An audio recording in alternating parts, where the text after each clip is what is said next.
আমাকে মনোনয়ন যদি দেয়া না হয়, আমি স্বতন্ত্র নির্বাচন করব। দলীয় শৃঙ্খলা ভঙ্গের অভিযোগে ব্যারিস্টার রুমিন ফারহানার বিরুদ্ধে কঠোর সাংগঠনিক ব্যবস্থা নিয়েছে বাংলাদেশ জাতীয়তাবাদী দল বিএনপি।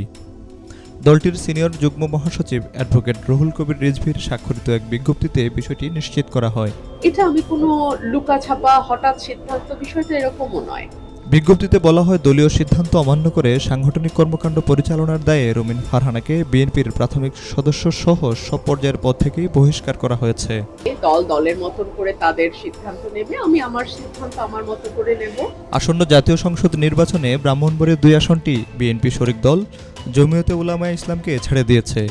ওই আসনে বিএনপি নেতৃত্বাধীন জোটের মনোনয়ন পেয়েছেন জমিয়তের সহসভাপতি মাওলানা জুনায়েদ আল হাবিব। আসনটিতে বিএনপির মনোনয়ন প্রত্যাশী ছিলেন সংরক্ষিত নারী আসনের সাবেক সংসদ সদস্য ব্যারিস্টার রুমিন ফারহানা।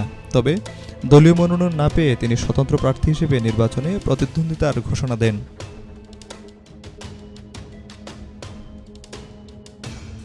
এর আগে গণমাধ্যমে দেয়া এক সাক্ষাৎকারে রুমিন ফারহানা জানান, স্বতন্ত্র প্রার্থী হিসেবে নির্বাচন করার আগে তিনি দল থেকে পদত্যাগ করবেন। যদি ব্যবস্থা নেওয়ার দরকার হয়, দল অবশ্যই ব্যবস্থা নেবে, আমি কোনো বাধা দেব না। তবে মনোনয়ন কেনার আগেই সম্মানের সঙ্গে দল থেকে পদত্যাগ করব।